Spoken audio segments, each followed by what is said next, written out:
Estamos de vuelta ya en nuestros estudios de Unción Televisión en Cuenca en Directo, dando la bienvenida a Javier Vítores, subsecretario de Evaluación y Estudios, para conversar sobre este encuentro ciudadano del Plan de Seguridad Nacional. Y antes justamente de comenzar, darle la bienvenida, un gusto que esté junto a nosotros. Si quisiéramos precisamente tratar el tema de este Plan Nacional de Seguridad en Territorio, que es la evidencia de que la seguridad se la construye también entre todos nosotros como ciudadanos.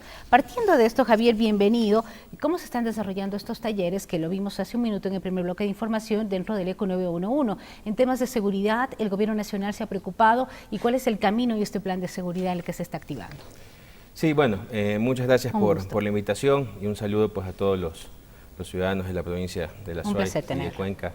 Un abrazo fraterno de parte del gobierno nacional y del ministro César Navas. Bueno, en relación al Plan Nacional de Seguridad, es un ejercicio que estamos elaborando, bueno, desde el año pasado, arrancamos en diciembre del año pasado. Hemos estado pues en un principio identificando cuáles son las mejores técnicas metodológicas para poder abordar esta situación, porque el Estado ecuatoriano ya cuenta con cierta información para realizar diagnósticos.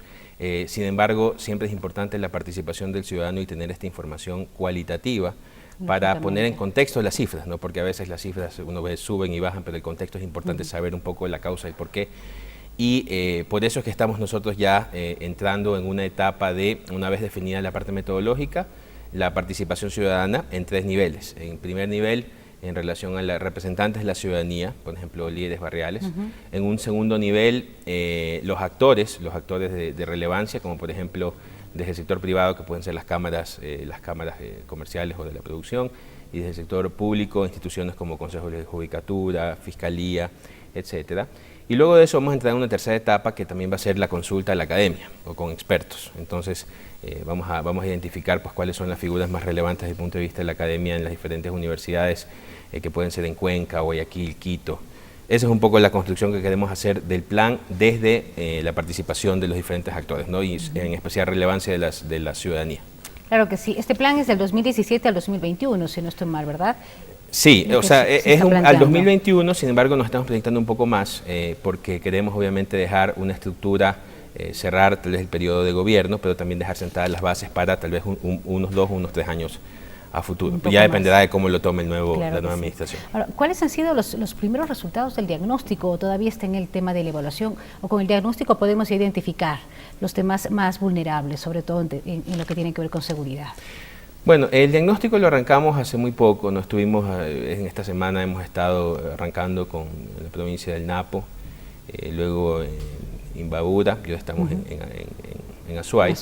Hemos tenido algunos elementos, ¿no? Tal vez no me quisiera adelantar un poco o generar expectativas en relación a la problemática, porque todavía hay información que sintetizar, información que tenemos que resumir y ponerlo bajo un contexto adecuado. Sin embargo, hay realidades que no se pueden negar, ¿no? Por ejemplo, el tema de drogas, el tema de microtráfico es un tema evidente que tenemos que abordarlo, que se ha identificado en territorio, también el tema de minería ilegal y algunos otros problemas también que lo vamos a ir abordando. O sea, ahorita son alertas que nacen, ¿verdad? Pero estas alertas toca dimensionarlas, ¿no? Toca dimensionarlas y ponerlas en su real contexto para poder saber cómo las capacidades del Estado se van a orientar para abordar esas amenazas. Pero lo importante del plan es que vamos a tener una identificación de las amenazas en su real dimensión, porque obviamente los recursos que tiene el Estado son limitados y tenemos que procurar utilizarlos de la mejor manera y que se expresen resultados y que la población sienta de que nosotros con una política vamos a llegar a una solución al problema que siente en territorio. Qué bueno que estemos entonces en ese camino, sobre todo en temas tan vulnerables como son los de la seguridad.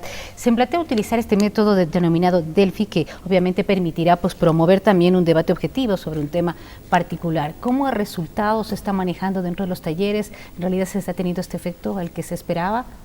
Sí, ha sido interesante, ¿no? Bueno, el método Delphi es un método cualitativo en el cual uno hace una consulta a algunos actores y luego hace una sistematización de información, pero este método encaja dentro de un método mucho más grande, que es el de prospectiva estratégica. Prospectiva estratégica es una técnica interesante porque, bueno, nosotros de la estadística convencional y de los números podemos hacer una especie de proyección a unos 2 o 3 años a futuro, pero obviamente uno construye el futuro a partir del pasado. Uno puede cuestionarse, ¿no? Pero hay cosas que pueden ser diferentes. Entonces aquí entra ya un poco la metodología de prospectiva.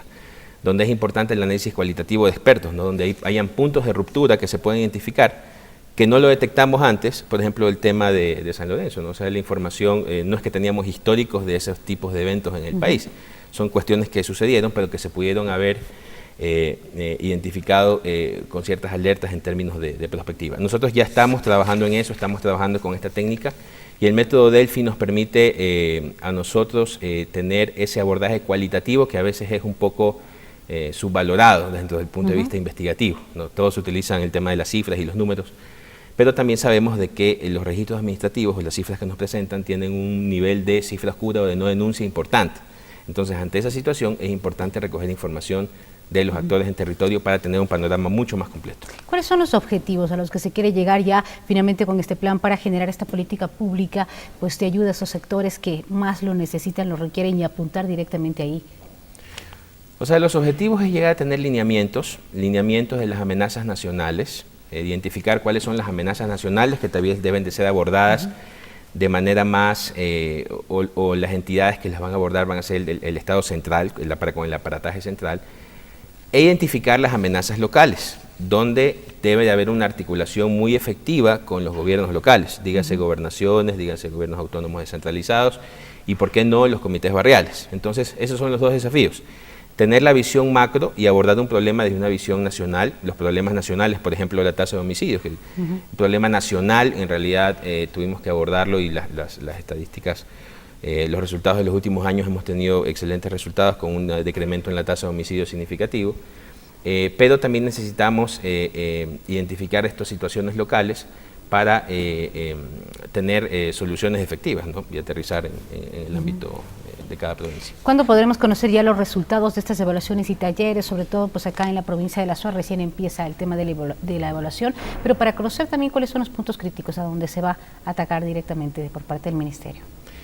Bueno, los resultados, nosotros esperamos tener los primeros resultados a mediados del mes de mayo de este año. Empezamos a tener ya un primer documento macro.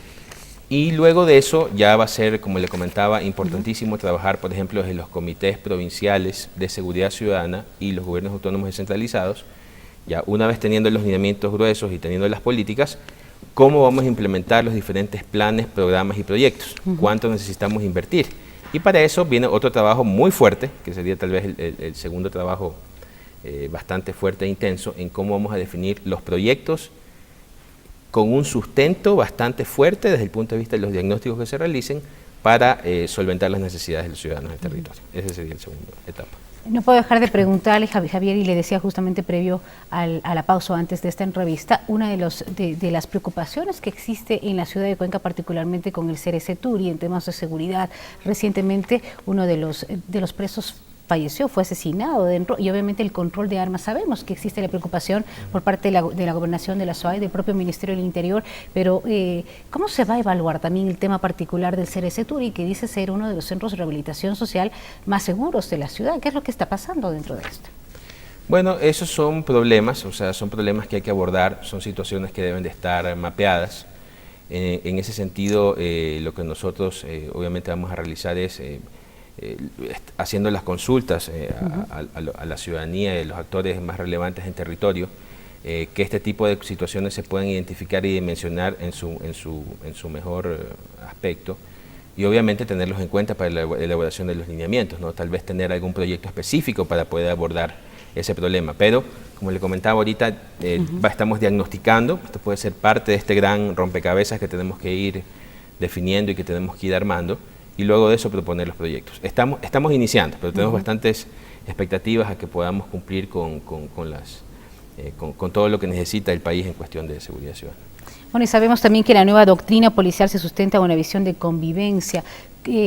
¿Ha sido mejor vista esta relación, digo yo, entre comunidad y policía, porque es mucho más cercana, más cerca a la gente, de la ciudadanía, de ayudar, de protección, que de pronto se tenía un poquito apartada hace años atrás?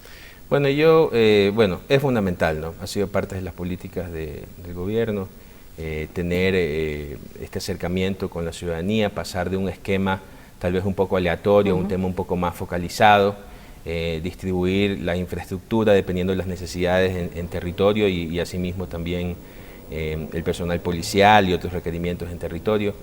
Es fundamental siempre un acercamiento, ¿no? Inclusive con la herramienta que se tiene de las asambleas ciudadanas, poder recoger las inquietudes de la ciudadanía. Y yo diría que es lo ideal, mientras uno más tenga retroalimentación de la ciudadanía, y así es como el modelo policial se lo ha implementado, con la potencialidad de recoger información de la ciudadanía, mucho mejor para poder resolver los grandes problemas que se tienen. Muchísimas gracias a Javier Vitores, que es subsecretario de la Evaluación y también Estudios con el Encuentro Ciudadano del Plan de Seguridad Nacional, que se lo está justamente realizando en la provincia de La Suay y en otras provincias del país. Gracias por su presencia en nuestro informativo. Esperemos tenerlo ya cuando tengamos los resultados también para darlos a conocer a la ciudadanía. Por supuesto, muchísimas gracias por la invitación. Gracias a usted. Una buena tarde. Vamos a la pausa publicitaria. Tras el corte seguimos con más de Cuenca en Directo.